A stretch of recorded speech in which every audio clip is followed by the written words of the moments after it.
Hi guys, Tesla here from Radish on the Runway. I have a very special guest, Kaori Nick. Kaori, welcome to Radish on the Runway. How are you today? I am magnificent. How are you, beautiful? I am great. First off, I love that you have the stage going, girl. Look, we got the Palo Santo. We got that Hollywood burning. So we could set the intention, have a good session. Yes. So, Kaori, first off, let's just talk about COVID-19. How has it impacted you currently? Like, how did you have to adjust to everything?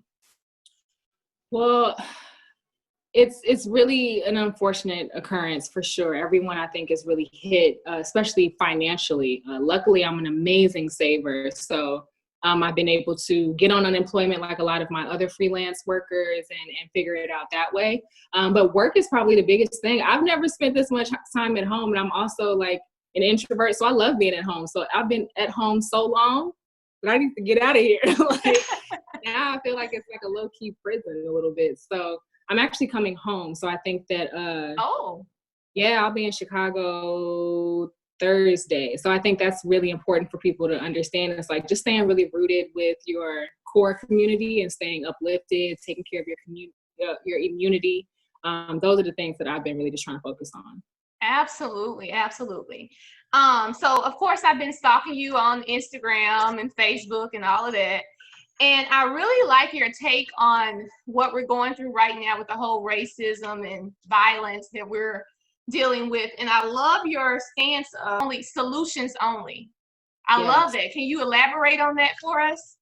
Well, I have a friend. His name is Tommy Johnson. He's the lead contributor of an organization called Originals Nation, which is really just focused on empowerment of the Black dollar, just really expanding on our economic progress and how we can utilize it, channel it for real change. And that's been an organization that's been open since 2016. Oh, wow. We really started to see people be killed on television by police officers when we really just started seeing it flooded. And so I've been with that organization, and in our conversation, I just expressed to him my frustration about, just seeing all this graphic content online, and we don't have enough people talking about a resolve. And he said, you know what, we need to start #solutions only, because that's all we really need to be funneling our energy and our focus on, is how we can get a resolve. So I've just been utilizing that hashtag as a means to get people to come together under that one idea. Absolutely. And I saw your post about we don't need to see another video of a Black man getting shot, killed, because that's not helping. It's really not helping. The Black trauma continues. And I think I spoke on this in my inner circles prior to this moment with the films, because I feel like every movie we see that's like good is about Black people being dismantled in some way. Why are we hype on this right now? And why do we keep exposing ourselves to it? Because it does affect us over time. Whether you think you are affected or not, it lives in you. It's embedded in us over time. And I think social media is such a psychological thing. And that's why I'm super intentional with my posts, the color, the music, the wording, the caption. People need to consider all these things. And when you're delivering that content to your viewers, what do you want them to do with it? Now that I've seen a gun on a child, from a police officer, what do I do with the rest of my day? Did you provide me with a resolve? Do I have any hope? Or was your intention for me to feel terrible, like how you feel? And now we both feel terrible. Yeah. Oh my gosh. Yes. I love that. I just love your take on that whole thing. And I feel like more of us should do that. And you have a really large platform. You have a lot of followers. So I'm hoping, and I know that you're really impacting them. I do. And I feel good with the direction that I'm taking, because I'm doing a lot of conversations like this, like podcasts. And I'm also going live tomorrow with a very well-known plus size model who is Caucasian. And she, with her platform, she's been utilizing, she has like over 100,000 followers. And she's just been showing her white community how they need to inform and educate themselves. And get active, and what that looks like, step by step, number by number, person by person, what that looks like. So we'll be going live tomorrow. I love it. Are you going live on Instagram or? Yeah. Okay. And it will save it. So I'm not sure when this airs, but it'll be saved on my live and my IGTV. Perfect. Okay. So let's dive in. First off, before I move forward, I love that. I love that idea, and I'm here to support you. You know, I'm already a big fan of you. As am I to you. Look, we came up together, girl. Okay, We was did. backstage at runway shows together. Absolutely, guys. Let me just tell you that Kaori's body is bam. It is just like Kaori looks good, y'all. She look good. I appreciate you. I have to always give all of the love back to Cynthia. My mother is a huge fan of yours. We love you. Aww. So yeah, like Cynthia, she the brick house. Cynthia the OG brick house. Yeah, she fine. So tell me about your journey. You know I've known you for years, but I don't know like your journey and how you became plant-based. Oh yes. So it was not the plan, girl. Okay. It was not the plan. Because I didn't know what veganism was when I lived in Chicago, but I moved out here in 2014, November 2014. I went plant-based 2017. And in that time, I was just listening to my body. I had several jobs, which, you know, this rent is high. Yeah. And I'm like, so how can I make it, I need to have enough different forms of income in order to sustain a life out here, which means I have to be alert and ready to do makeup here, hair there, do consultations here, and my energy has to be consistent. How can I affect my energy in a positive way so I can sustain 12-hour days? Is how you're fueling the machine. And I was realizing that the fuel that I was putting in my tank wasn't allowing me to drive those long distances. So I was taking certain things out. I was just shape shifting over time. So at first it was beef and pork when I was like 19, because I really don't eat those things anyway, and they were terrible for my stomach. They were breaking me out and making me feel really sick. And then I moved into chicken, which I love. I was a chicken girl. I was a 4-wing dinner with the mild sauce, lemon pep girl. So it was hard for me to give up chicken, but it just got weird over time. Like every other time I had chicken, it went from being like something that was fibrous, where I can see the muscle tissue, to something that was a solid form. And I didn't understand when it got solid. So I started to look into documentaries and things like that. And I discovered the meat industry and how terrible it is. I was like, okay, well, there are chicken substitutes. There's other ways. So I started to implement like the faux meats, the more processed foods, which I do recommend for most people. If you need the texture and you need the experience of meat, go that route. And then seafood was probably the hardest, and eggs. Seafood and eggs were the most difficult. But I looked up one day and 2 weeks went by and I was like, am I vegan? I was like, is that what this is? So it was super organic, and I think that's why it's lasted 3 years now, 3+ years now. Wow. You know, Kaori, you were the one person that really taught me the difference between vegan versus plant-based. So, well, first of all, thank you for watching, because sometimes I put content out and I just hope that, you know, Black people will get with it, because we are the community that struggles with the concept of veganism and plant-based living the most. We don't understand it. We think it's some white people hippie stuff, and it's really not. We honestly created it. Girl, you know, we're the creators anyway, so. Exactly. So I think just being a part of changing the narrative of what veganism looks like, because it could look like you and it could look like me too. Right. And we're thick too. Both of us are pretty thick. We're not like. We ain't no skinny chicks, okay? I think, where am I? I'm probably like around 190, 5'10" now. Oh, but, really? Okay. Yeah, I was closer to 200 before, and then I lost a significant amount of weight when I first went vegan, because I didn't know how to feed myself. So I went down to like 172, and that was a little scary. Wow. Yeah, it was a little scary, but I ended up gaining all that weight back.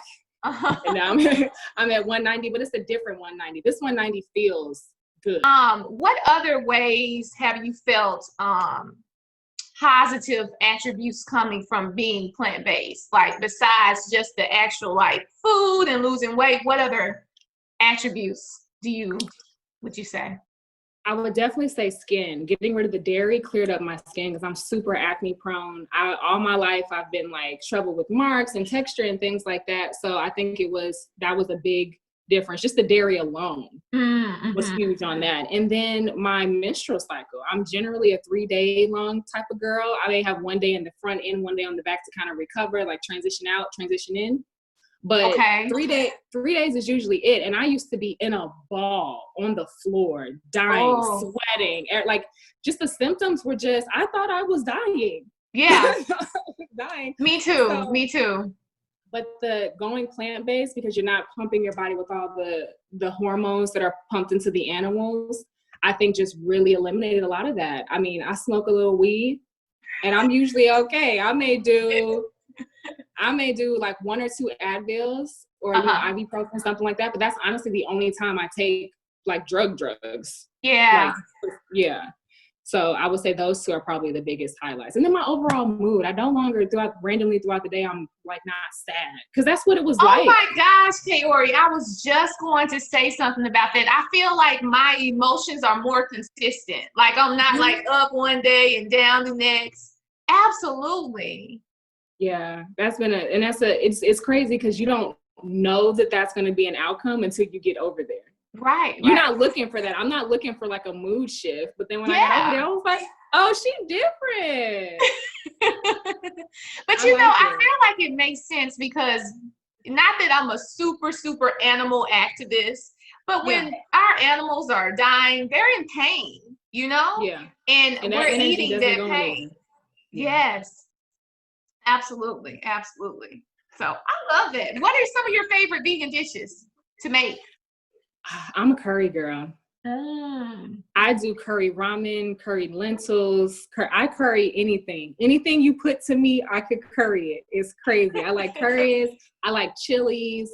I do a really good gumbo. I just mastered my redstone cornbread. Like, I eat real food. People be thinking like salads and fruit. And don't get me wrong, I love my, my pistachios and my Honeycrisp apples and my white peaches. Like I like, fruits and vegetables. But when it comes to sustainability and creating like a meal, like if I want to feed somebody that wasn't vegan especially, it needs to be balanced. So I have a good portion of greens, a good portion of something hearty that has a complex carb that's going to sustain us so we can actually operate the next day.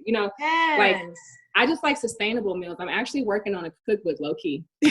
I'm working on a cookbook low-key. And in that cookbook is nothing but hearty meals that Black people can resonate with. They're like, oh, chili. Yeah, we can feed a family a pot of chili. Like, we don't have to worry about like not being able to sustain with the family. Yeah. With chili, you know what I mean? Because that's the worry that we have, is that we're going to be hungry and deprived. And that's not the point. We live in a very abundant life. Right. Did your family were they open about the whole vegan process with you? My sister is a cheese bread. She is one cheesy piece of bread. That is my sister. And y'all look just alike too, by the way. Yeah, she's like my little slim version of myself. She's so beautiful. And she is even taking some initiatives to incorporate more plant-based food in her regimen. And just like you said, cooking for people is a huge way to get people on the train, because they need to be believers. They need proof that you live in this life is going to be sustainable. So I've made her curry ramen when I came home. Oh, that sounds for holiday. So good. And I made it for all of my people at the time. I made it for my friends. I was staying at my friend's house with my partner, and my sister came by, and I just fed everybody. And it was messed up because my friend was like, oh, I didn't know you could. I was like, first of all, that was a read. Low key, like, you didn't think I was living well? Right. But that's how you make people believers. My mother's on board. She's not vegan. None of my family is vegan, but they're open to the options that I bring, especially come holiday, because that's when I come home. I come home for her birthday, which is now, and then I come home for holiday. Nice. Okay. So guys, Kaori is so dope, first of all. Oh my goodness. If you're not following her, what's wrong with you? She's a licensed cosmetologist. She also does like character and creature special effects type of makeup. It's so dope. Can you tell us a little more about like your makeup and all of that?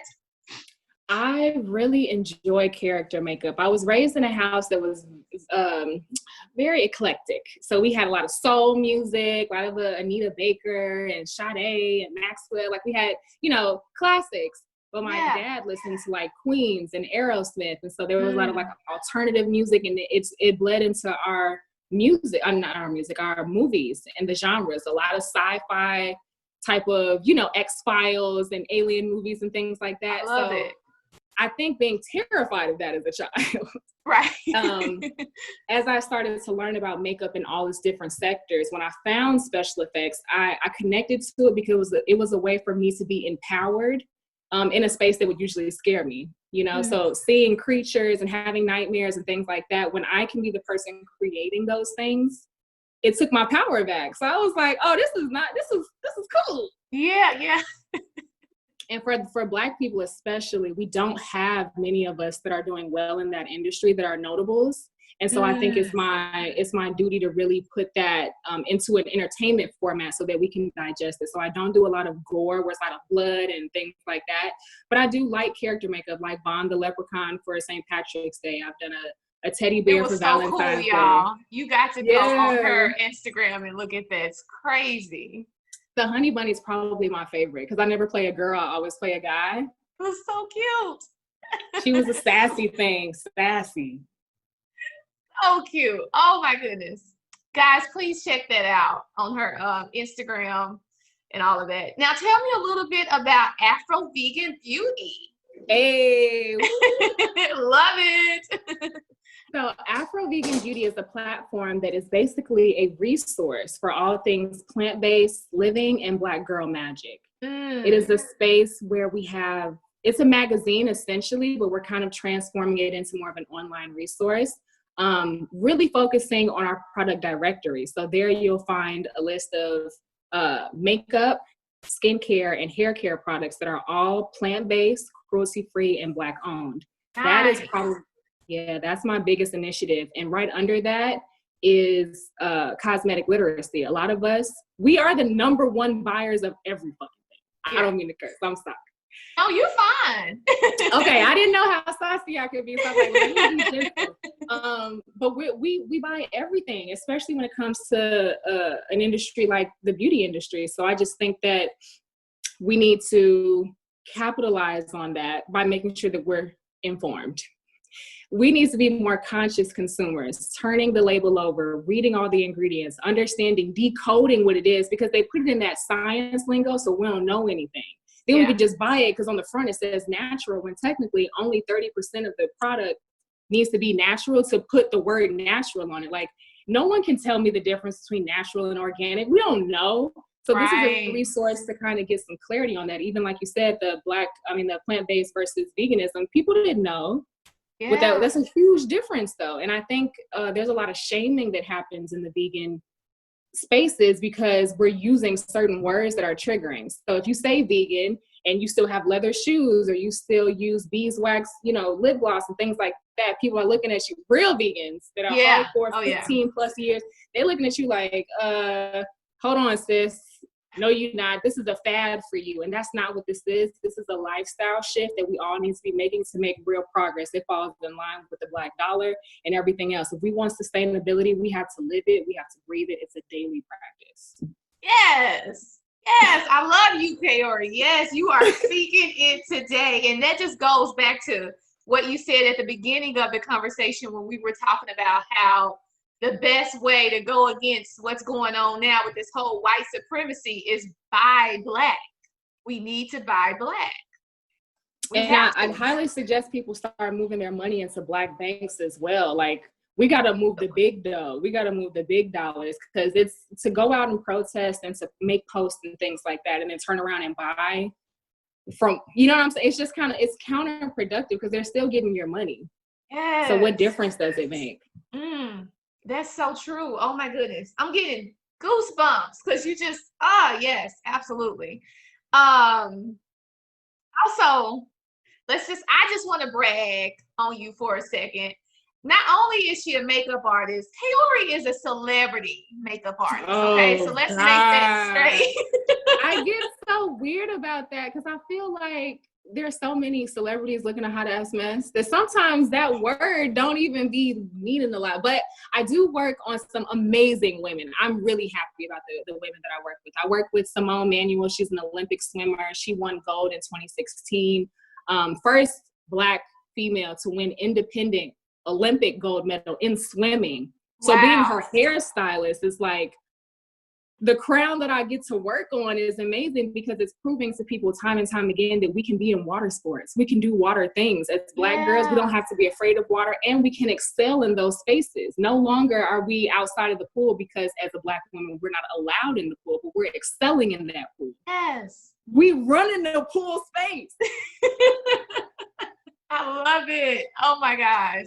I am truly honored. Another celebrity that I work with is Zuri Adele. She's on Good Trouble, and her stance is all about Black Lives Matter, and that's Zuri's real life. She is playing herself, and I think it's amazing.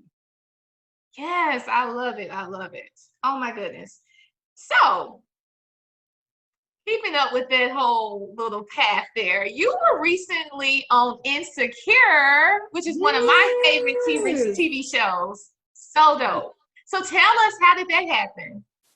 Well, shout out to my manager, Felicia Leatherwood, who does Issa Rae's hair. I actually got the opportunity to work on Issa maybe 2 years. I was just really excited to be a part of that historical moment. We shot it in November, and there was a bunch of LA Black-owned businesses there. And Felicia Leatherwood put my name in the pot, and it was something that people thought would be a good contributor. And there I was. So I was just really excited. Her art department was amazing. They contributed a lot in just like helping the vibe. So all those plants you saw, I didn't bring those plants. Those people brought those plants. They helped really? Yeah, I brought my signage and I brought my products. I brought the magazine and the stands. You know, just like if I were to do a vendor booth setup. But those people came and made it an experience. So I was really happy with the FaceTime that we did get, because everything was really fast.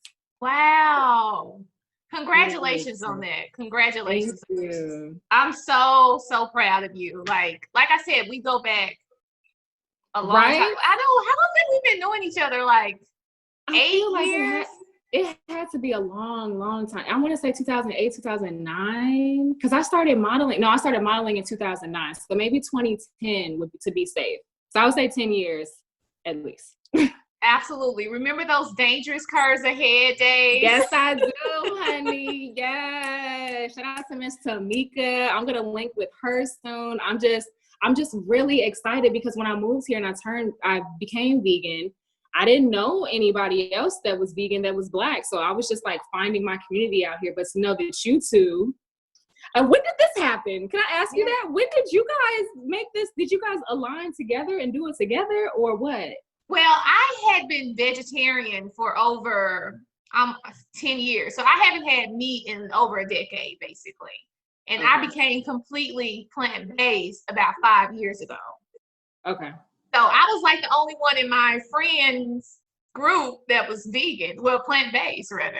Yeah. So, wow. I didn't know what the timing was like for everybody, because I got exposed to it when I first moved here, but I didn't make moves on it until like a year or two later, just because I was taking that time to transition. It wasn't my goal. Yeah. So how long have you been plant-based, by the way? A little over 3 years. 3 years? Okay. Yeah. Okay. And I love that you have a whole platform because of how it's basically changed your life, because I feel like being plant-based has really changed my life as well, you know. 100%. And it unfortunately, I don't know if we can bleed it, if you have time to bleed into this topic, but I feel like it changes the way you select a partner. Yeah, I agree. Because you're not going to want to, because now that you're fueling your body with these great things, you're probably reading different material, you're watching, it changes your intake on every level. So then you start looking at potential partners like, is this good for you? The thing is, Kaori, if they're just like not open to the whole idea of eating plant-based some days out the week, that is a turnoff for me. That is such a turnoff for me. You know too much. Yeah. Because if this how you treat you, how you gonna treat me? Right.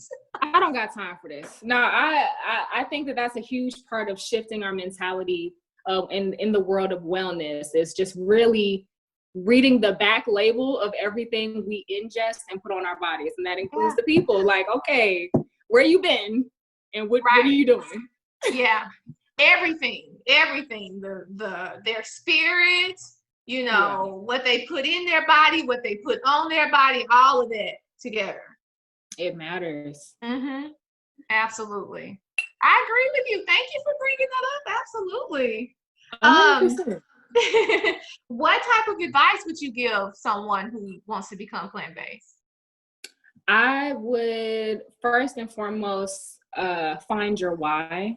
That's a really big thing, because in moments of inconvenience and temptation, you need to be deeply rooted in your why. If your why is because everybody else is doing it, you know it's the right thing to do, that's not enough.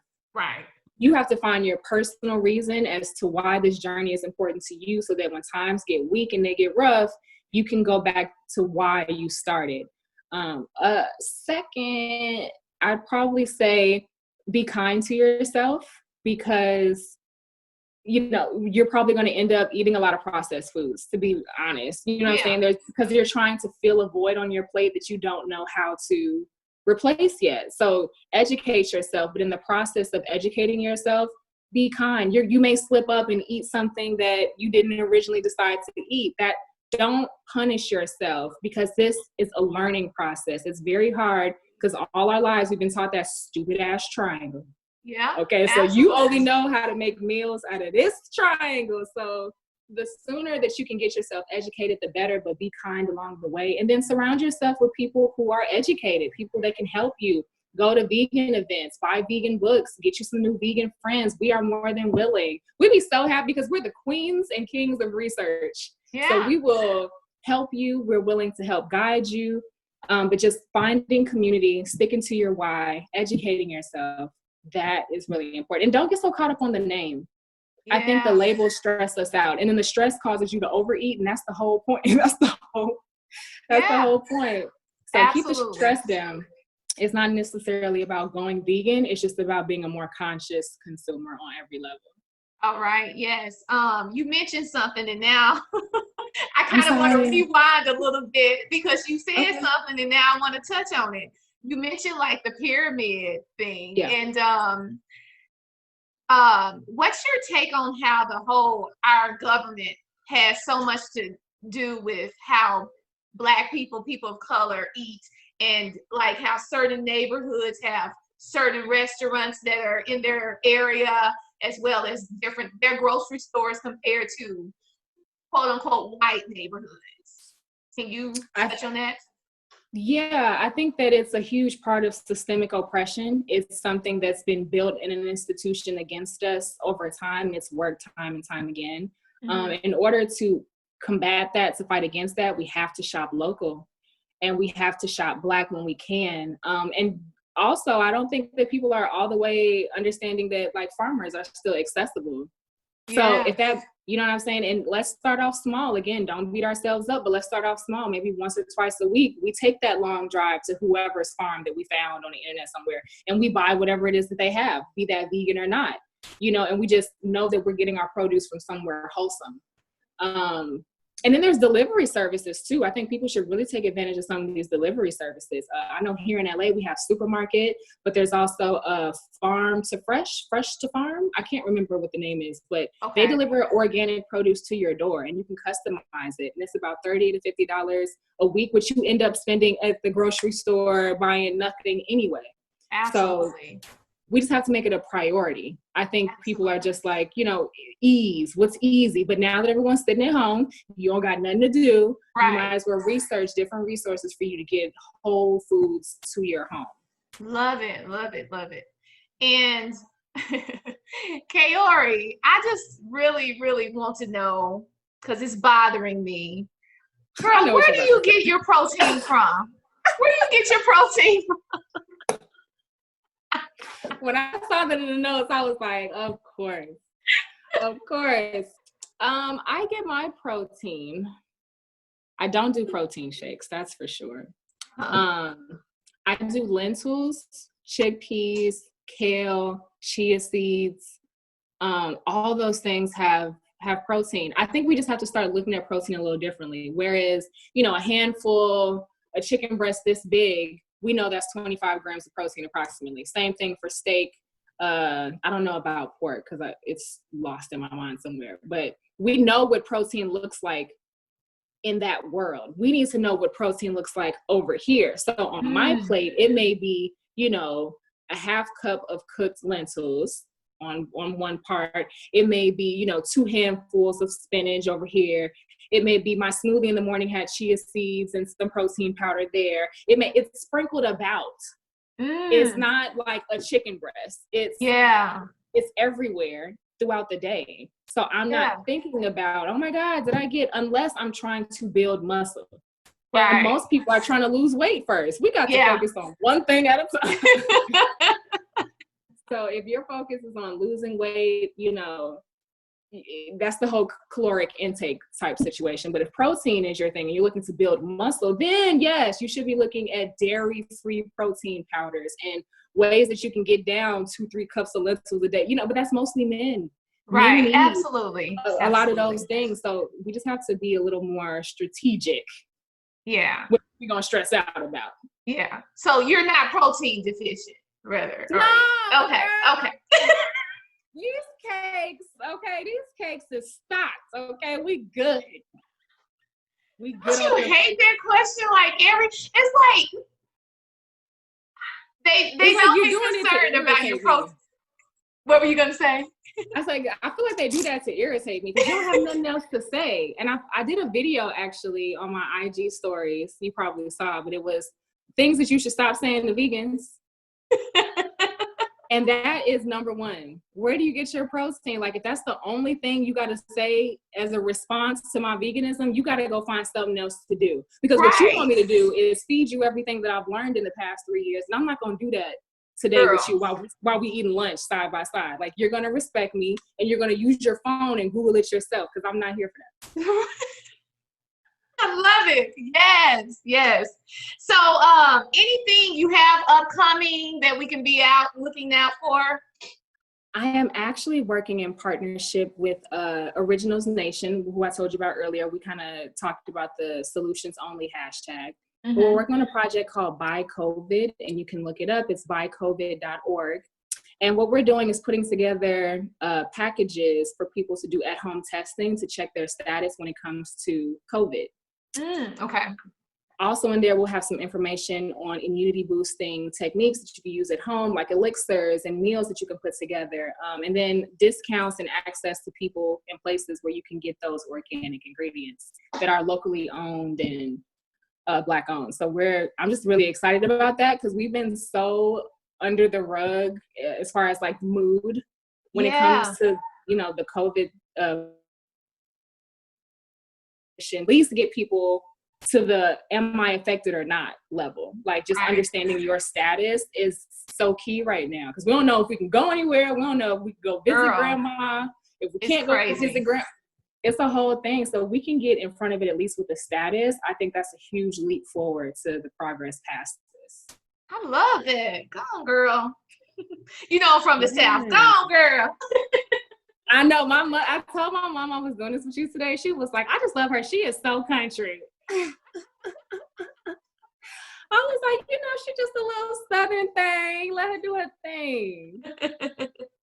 All right. Well, I love it. That's called Buy. Like, is it BYE? Like Buy. Yeah. Okay. BYEcovid.org.